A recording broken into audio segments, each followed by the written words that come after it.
మా సోదరుడు దుర్గాప్రసాద్ గారు చెప్పినట్టుగా ఇది సెంటిమెంట్తోనో లేకపోతే సున్నితమైనటువంటి అంశాలతోనో మాట్లాడి ప్రజలని రెచ్చగొట్టి పబ్బం గడుపుకునేటువంటి సమయం కాదు. ప్రజలు చాలా తెలివైన వాళ్ళు. ఒక రోజున తెలంగాణ ఆత్మగౌరవ పోరాటాన్ని చేసినప్పుడు ప్రత్యేక తెలంగాణ కోసం ముందు ఉద్యమించినటువంటి పార్టీ కూడా తెలుగుదేశం పార్టీ. ఈరోజు రేవంత్ రెడ్డి గారు మాకేదో శిష్యుడు అంటున్నారు. చంద్రశేఖరరావు గారు మా చంద్రబాబు గారి గురించి ఇలాంటి వ్యక్తిని ప్రపంచంలో నేను చూడలేదు అని జన్మభూమిని గురించి వెలుగెత్తినటువంటి వ్యక్తి కాదా?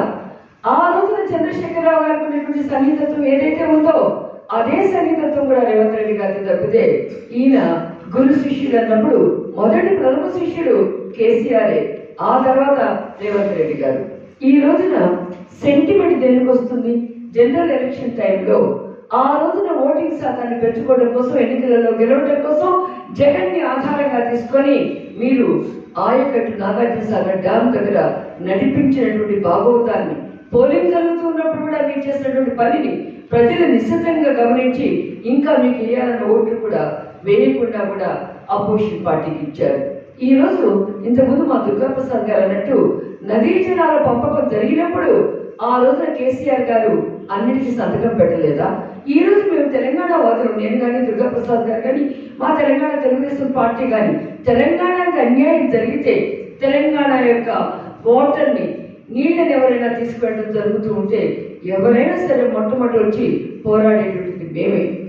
కానీ మీరు ఈ రోజున మేము ఆక్షేపించేదంతా కూడా ఈ రోజు ప్రెస్ కాన్ఫరెన్స్ కానివ్వండి, మా మనోభావాలు దెబ్బతింది. కానీ ఏదైతే చంద్రబాబు నాయుడు గారిని హైదరాబాద్లో తిరగని మమ్మల్ని చూస్తారా, మళ్ళీ వస్తున్నాడు జాగ్రత్త అన్నారు. నీకెప్పుడు చంద్రబాబు అంటే భయమే.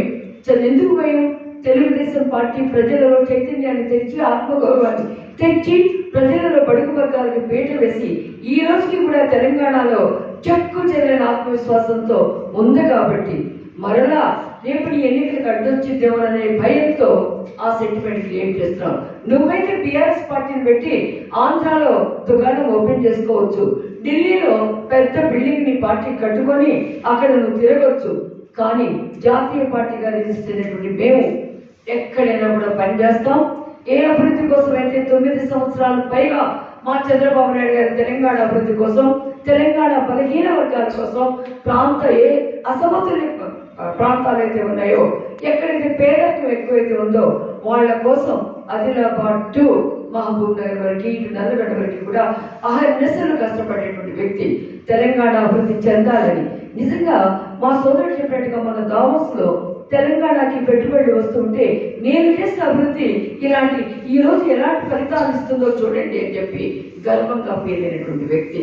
అలాంటి వ్యక్తిని ప్రజల అభ్యున్నతి కోసం పాటుపడి ప్రజల యొక్క జీవన స్థాయిని మెరుగుపరచాలని చెప్పి ప్రజాస్వామ్యాన్ని వన్ని తేవాలని చెప్పిన ఒక ప్రజానాయకుడి గురించి తిరగొద్దని చెప్పడానికి నువ్వెవరు? దాన్ని వినడానికి ప్రజలంతా ఎవరు సిద్ధంగా లేరు. ఈ రోజు ప్రజలు కోరుకుంటున్నారు అభివృద్ధి. నువ్వేం చేస్తున్నావో ప్రజలంతా కూడా చూస్తూ ఉన్నారు. ఒక సమస్య మీరు మీకు పోరాడుతున్నారా?